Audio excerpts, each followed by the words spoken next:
मान लीजिए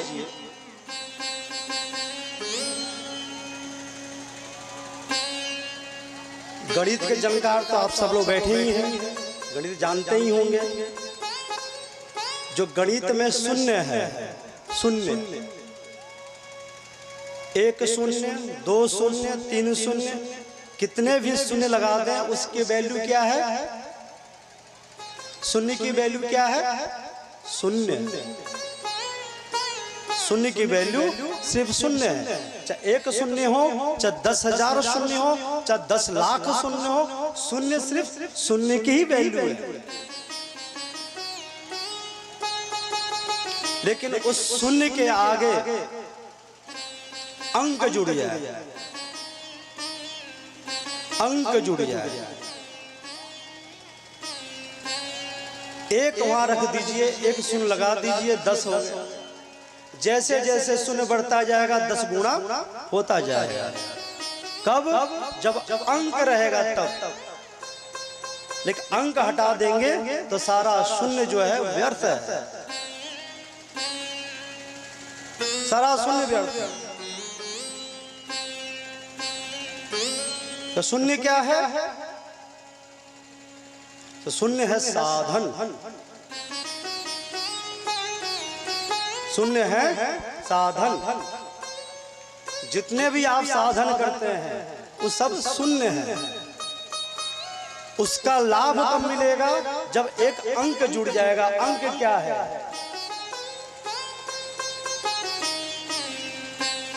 अंक क्या है? तो कहते हैं राम नाम को अंक है। राम नाम, भगवान नाम ही वो अंक है। उस अंक के साथ साधन को जोड़ देंगे तो उसका 10 गुना फल है। अर्थात कहते हैं नाहम वेदैर तपसा न दाने न च जज्जया सत्यम एवं विधो द्रष्टु दृष्टावान से माम यथा।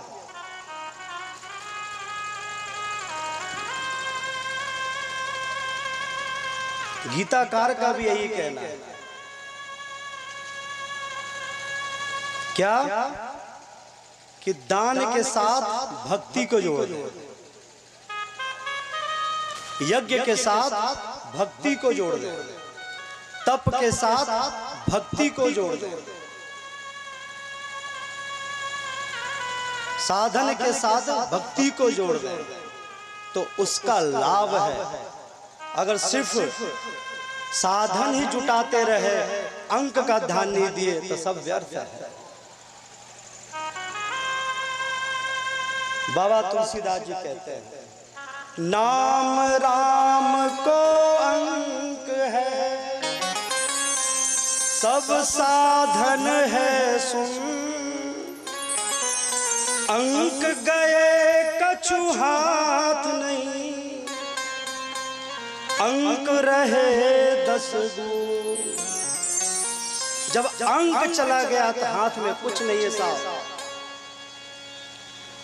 जब आपके हृदय से भक्ति चली गई, आपके हृदय से भगवान के प्रति प्रेम चला गया तो सारे साधन जितना भी है कर ले सब व्यर्थ है।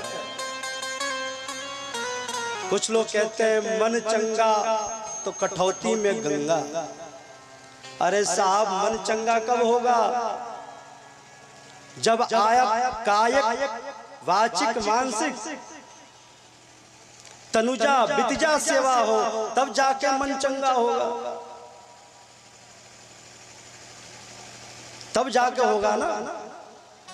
आपके पग, आपके चरण, आपके पैर कभी तीर्थ घूमे ही नहीं, आपके हाथ कभी दान के लिए उठा ही नहीं, कभी नेत्रों से भगवान का दर्शन किया ही नहीं, कभी मंदिर गए नहीं, गंगा स्नान किया ही नहीं, तो मन चंगा कैसे हो जाए? ये सब साधन है आपके मन को चंगा करने के लिए। और जब मन निर्मल हो जाएगा तब ये बात घटित होती है मन चंगा तो कठौती में गंगा। जब मन निर्मल हो जाएगा तो किसी भी जल को आप ले लें वही गंगा का रूप धारण करेगा। जब मन निर्मल हो जाएगा तो मन तो निर्मल है नहीं, सिर्फ शब्दों से बोलना है। मन चंगा तो कटौती में गंगा। कर्मेंद्रियों से कुछ हुआ नहीं, ज्ञानेंद्रियों से कुछ हुआ नहीं, तो सिर्फ इस शब्द जाल महारण्य, इस शब्द जाल है। और ये किसी दूसरे को बहकाने के लिए नहीं है। आप सोचते हैं कि हम दूसरों को हम भटकाएंगे, मन चंगा कटौती में गंगा, तो महाराज दूसरे को आप नुकसान नहीं कर रहे हैं, इसका नुकसान का खुद आपके लिए, ये नुकसान आपके लिए। जब शरीर सक्षम हो खूब तीर्थ करो, देवालय में जाओ, दर्शन करो, गंगा स्नान करो। जब शरीर स्वस्थ हो सत्संग में बैठो। जब तक आपके ज्ञानेंद्रियां सक्रिय हैं, जो ज्ञानेंद्रियां काम कर रही हैं, तो उसका लाभ ले लो। क्योंकि जो ज्ञानेंद्रियां मिला है ना, सिर्फ जो विराट स्वरूप है, जो जगत है, जो विश्वात्मा है, विराट स्वरूप को जरा सा देखने के लिए भगवान ने इंद्रियों को आपके अंदर प्रविष्ट किया, ताकि आप थोड़ा जरा हमारे विश्व का जो विराट स्वरूप है उससे जरा देखिए। कान दिया है श्रवण करने के लिए,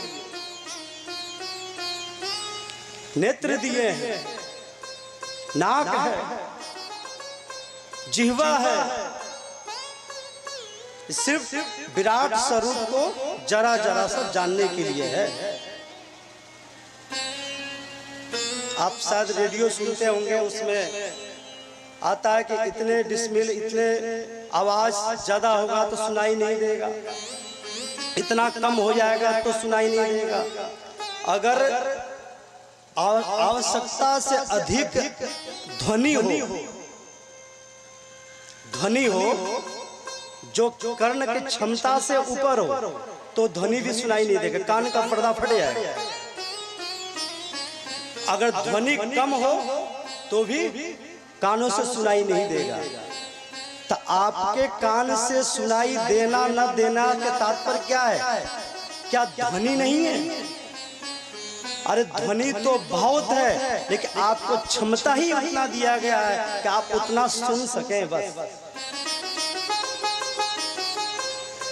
भगवान तो सूक्ष्म, जो ध्वनि न करते हैं उनको भी जान सकते हैं। जानत इच्छति करो,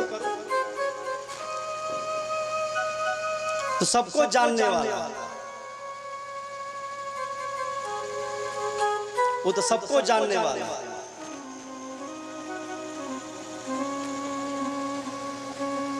कहते हैं कि हमारे सबने साथ देना छोड़ दिया, कोई भाई बंधु साथ नहीं देते, परिवारी जन पुरजन साथ नहीं देते। अरे भाई उनकी क्या बात करना, साथ दे चाहे ना दे। अरे हमारा जो शरीर है ये साथ नहीं देता है तो औरों की क्या बात करें? जो हमारा शरीर ही साथ नहीं देता है तो औरों की क्या बात करें? कौन साथ दिया कौन नहीं दिया।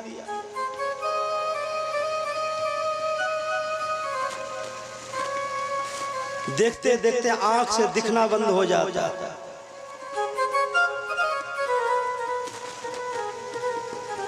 देखते देखते कान से सुनाई देना बंद हो जाता है।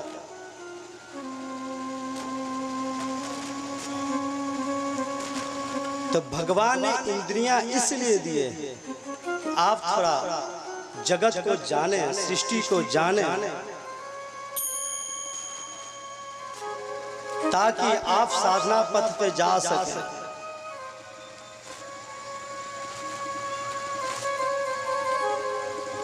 वो तो हर देश में है, व्यापक है।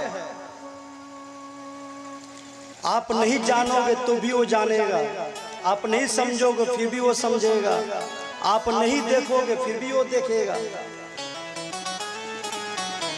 फिर भी वो देखेगा।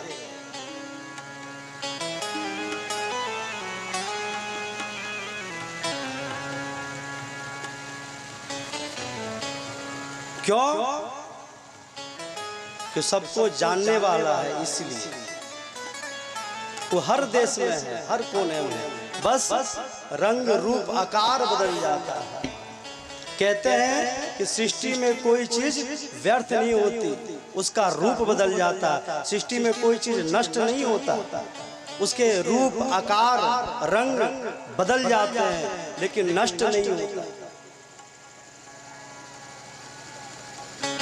कोई मर जाए, उस पूरे बॉडी का, उस शरीर का, क्या वो खत्म हो गया? नहीं,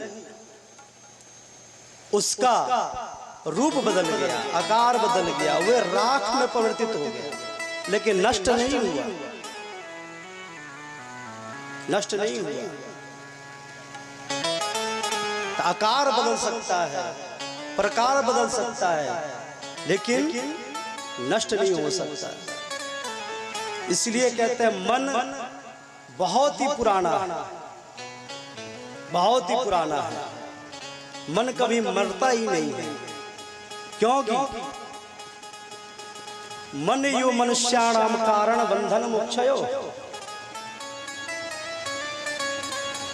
मन से ही बंधन है, मन से ही मुक्ति है।